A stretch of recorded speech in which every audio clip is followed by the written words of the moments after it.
हमारी किन हैबिट से कंसीव नहीं हो पाता है? PCOD, no ovulation, irregular periods हो, इन्फ्लेमेशन हो या अनएक्सप्लेन्ड इनफर्टिलिटी हो, प्रेगनेंसी होती ही नहीं।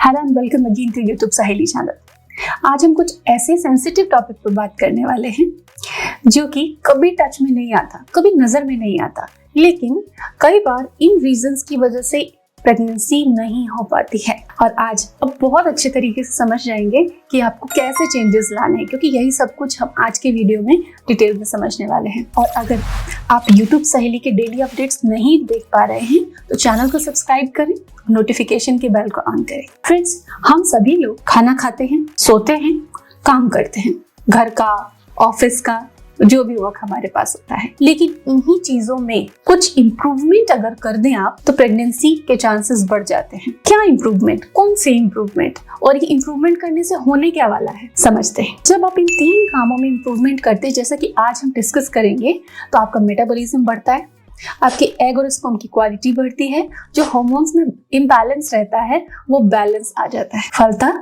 आपकी पीरियड्स रेगुलर होते हैं।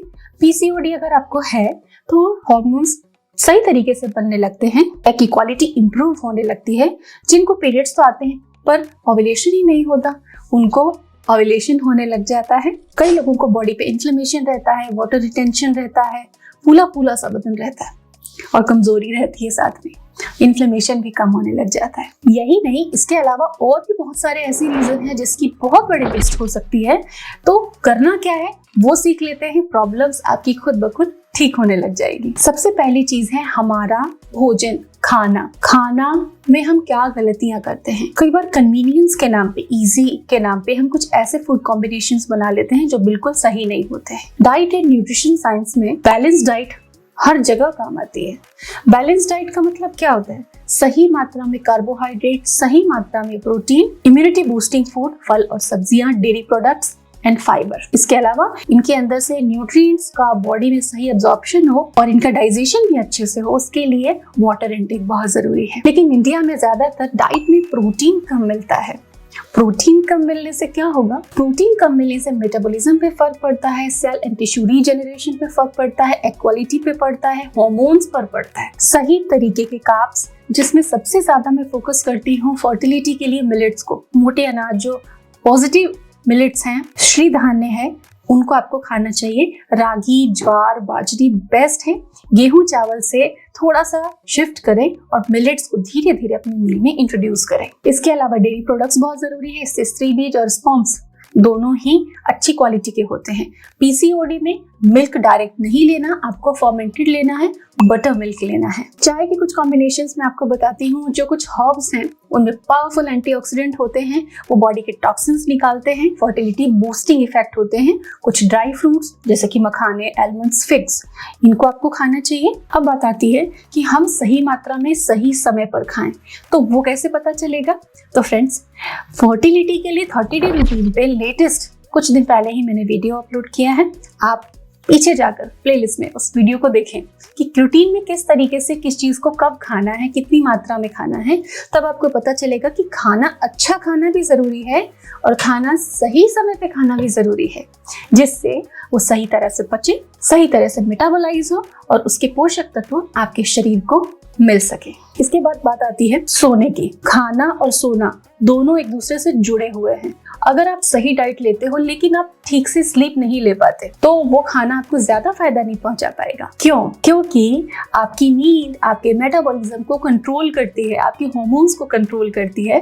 अगर आप सही मात्रा में नींद नहीं लेते, सही मात्रा क्या, 7 से 8 घंटे, और वो भी बायोलॉजिकल क्लॉक के अकॉर्डिंग, ये नहीं कि रात को 2 बजे सोए और सुबह 10 बजे उठे। 9-10 बजे के आसपास, 10 के आसपास सोना और सूर्योदय के समय तक उठ जाना। इससे क्या होता है, जब आप सोते हो तो बॉडी कई सारे हार्मोन्स प्रोड्यूस कर पाती है, जो कि आपकी हीलिंग के लिए, आपके स्ट्रेस के लिए, मेटाबॉलिज्म के लिए, हार्मोन्स बैलेंस, बॉडी की जो मेटाबॉलिक एक्टिविटीज हैं उनको रन करने के लिए जरूरी होते हैं। बट अगर आप सही समय पे और सही अवधि तक नहीं सोते हो तो वो हार्मोन्स नहीं बन पाते और आप अच्छी डाइट लेने के बावजूद भी परेशान रहते हो। ऐसे हमें बहुत सारे कमेंट्स आते हैं कि हम इतने समय से डाइट आपकी फॉलो कर रहे हैं पर रिजल्ट नहीं आ रहा। तो हो सकता है कि आज जो 3 चीजें बताने वाली हूँ उसमें से कुछ कमी रह जा रही है। सोने से हार्मोन्स बैलेंस होते हैं, ब्रेन रिलैक्स होता है और हार्मोन प्रोडक्शन सही से कर पाता है। अब तीसरी चीज क्या है? तीसरी चीज है रिलैक्सेशन। रिलैक्सेशन के लिए स्लीप भी उतना ही इंपॉर्टेंट है जितना कि एक्सरसाइज। जी हाँ, एक्सरसाइज, मेडिटेशन आपके रिलैक्सेशन के लिए बहुत ज्यादा जरूरी है। बहुत सारे ऐसे कोर्सेज आपने देखे होंगे, बहुत सारे ऐसी वर्कशॉप्स के बारे में सुना होगा जो रिलैक्सेशन के लिए होते हैं। रिलैक्सेशन क्या है? रिलैक्सेशन एक तरीका है जिससे आपकी बॉडी पर जो स्ट्रेस है और दिमाग में जो स्ट्रेस है वो आप निकाल पाते हो। इसका एक तरीका है स्लीप, दूसरा तरीका है मेडिटेशन, तीसरा तरीका है एक्सरसाइज। जब आप एक्सरसाइज करते हो तब भी आप अपनी बॉडी को रिलैक्स कर रहे होते हो, फील गुड हार्मोन्स बनते हैं एक्सरसाइज के दौरान। तो फर्टिलिटी बढ़ाने के लिए योगा, प्राणायाम, ब्रीथिंग एक्सरसाइजेस और जो फिजिकल वर्कआउट आप करते हो वो मीडियम मॉडरेट इंटेंसिटी के होने चाहिए, हाई नहीं और लो नहीं कि आपने केवल प्राणायाम कर लिया, ब्रीथिंग एक्सरसाइजेस कर ली और उसको सब कुछ मान लिया कि हम वर्कआउट कर रहे हैं। शरीर की 20 से 30 मिनट मूवमेंट होनी चाहिए। वॉक करें, साइकिलिंग करें, स्विमिंग करें, योगासन करें घर में, 20 से 30 मिनट मीडियम इंटेंसिटी वर्कआउट करें। इससे रिलैक्सेशन में हेल्प मिलेगी और आपको स्ट्रेस नहीं होगा। प्लस डाइजेशन अच्छा रहेगा, मेटाबॉलिज्म अच्छा रहेगा एंड फीमेल हार्मोन्स बैलेंस रहेंगे। फीमेल हार्मोन्स अगर बैलेंस रहेंगे तो कंसीव करना और ओव्यूलेशन रेगुलर होना, प्लस इसका इफेक्ट आपके बैलेंस्ड हार्मोन से सीधे एगोनिस्ट स्पर्म की क्वालिटी पर जाता है। तो ये 3 चीजें कंबाइन है, इनका पूरा ध्यान रखें। लेकिन अगर आपको फिर भी प्रॉब्लम है तो डेफिनेटली डाइट में कुछ कमी रह गई है तो आप सप्लीमेंट्स यूज कर सकते हैं। अपने डॉक्टर से डिस्कस करके हमारे सजेस्ट किए हुए सप्लीमेंट जो कि नेचुरल होते हैं आप उन्हें ले सकते हैं। मैं आशा करती हूँ ये वीडियो आप लोगों के लिए बहुत ही हेल्पफुल होगा। Please share your views in the comment section. Thank you.